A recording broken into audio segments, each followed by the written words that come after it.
नमस्कार दोस्तों, मैं एक बार फिर से आपका स्वागत करता हूं और आज का जो विषय है वह है लव मैरिज या अरेंज मैरिज। रिलेशनशिप जो है एक इम्पॉर्टेंट चीज़ होती है और हर इंसान चाहता है कि मुझे मालूम लगे कि मेरी लव मैरिज होगी या फिर अरेंज मैरिज होगी।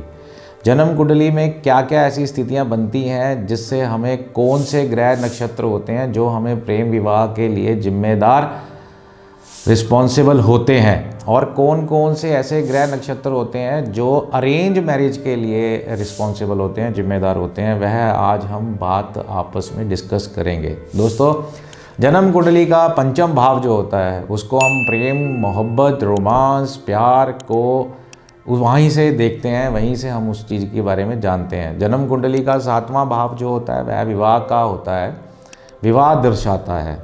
प्रेम विवाह से संबंधित कुछ सूत्र इस प्रकार से हैं जिसे हम डिस्कस करेंगे। यदि जन्म कुंडली में पंचम भाव जो कि हमें प्रेम का, प्यार का, मोहब्बत का भाव होता है, अगर इसका किसी प्रकार से कोई भी संबंध जो है वह सप्तम भाव यानी विवाह वाले पति पत्नी के भाव से बन जाता है तो जन्म कुंडली में प्रेम विवाह की जो चांसेस होते हैं, संभावना जो होती है वह बढ़ जाती है।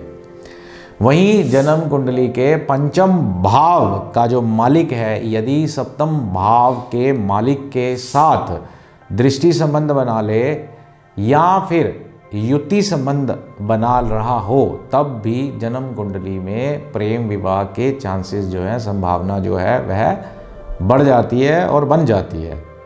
जन्म कुंडली के पंचम भाव का जो मालिक यदि सप्तम भाव के मालिक के साथ परिवर्तन योग बनाकर बैठा हो, तब भी जन्म कुंडली में प्रेम विवाह के चांसेस जो हैं, संभावना जो है वह बढ़ जाती है।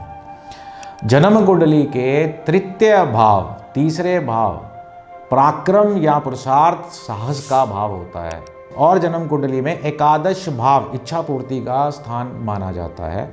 यदि पंचम भाव और सप्तम भाव के साथ जन्म कुंडली के तृतीय भाव तथा एकादश भाव का भी किसी प्रकार से भी कोई भी संबंध बन जाए, तब भी यह प्रेम विवाह की संभावना को बल दे देता है और प्रेम विवाह हो जाता है। व्यक्ति अपने प्रेम को पाने के लिए साहस करता है, पुरुषार्थ को दिखाता है, प्रेम संबंध बन जाते हैं और शादी भी प्रेम विवाह होता है। यदि जन्म कुंडली के तृतीय भाव जन्म कुंडली के पंचम भाव से या फिर सप्तम भाव से संबंध बनाए तो भी व्यक्ति जो है प्रेम में बहुत साहस और हिम्मत दिखाता है और हिम्मत से अपने प्रेम विवाह को बनाता भी है, प्रेम को पाने में भरपूर प्रयास करता है और वो सफल भी होता है।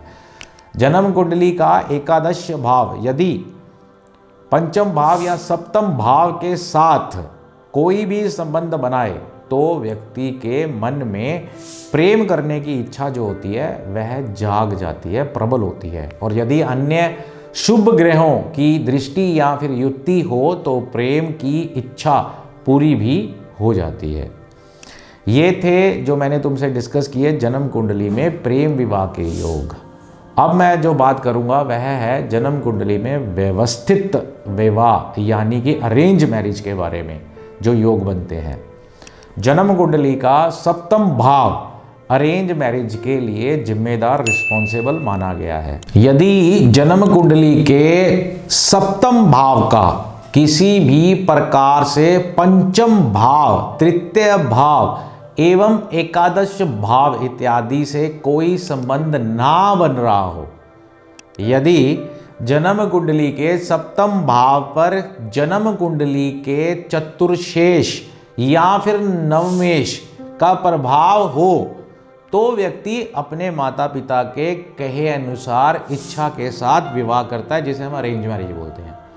यदि जन्म कुंडली के सप्तम भाव में शुभ ग्रह बैठे हों, तब भी व्यक्ति अपने परिवार की मर्जी से ही शादी करता है।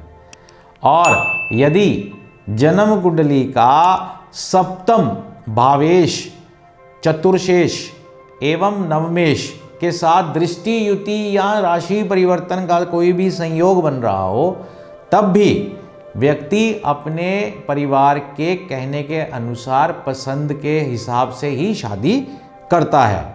तो ये मैंने अभी जो आपको बताई जन्म कुंडली में अरेंज मैरिज का योग। आशा करता हूँ अब आप अपनी कुंडली को देखकर लव मैरिज होगी या फिर अरेंज मैरिज होगी पता लगा लेंगे। जीवन जो है जीने का नाम है, काटने का नहीं। मस्त रहो, व्यस्त रहो। हर हर महादेव। धन्यवाद।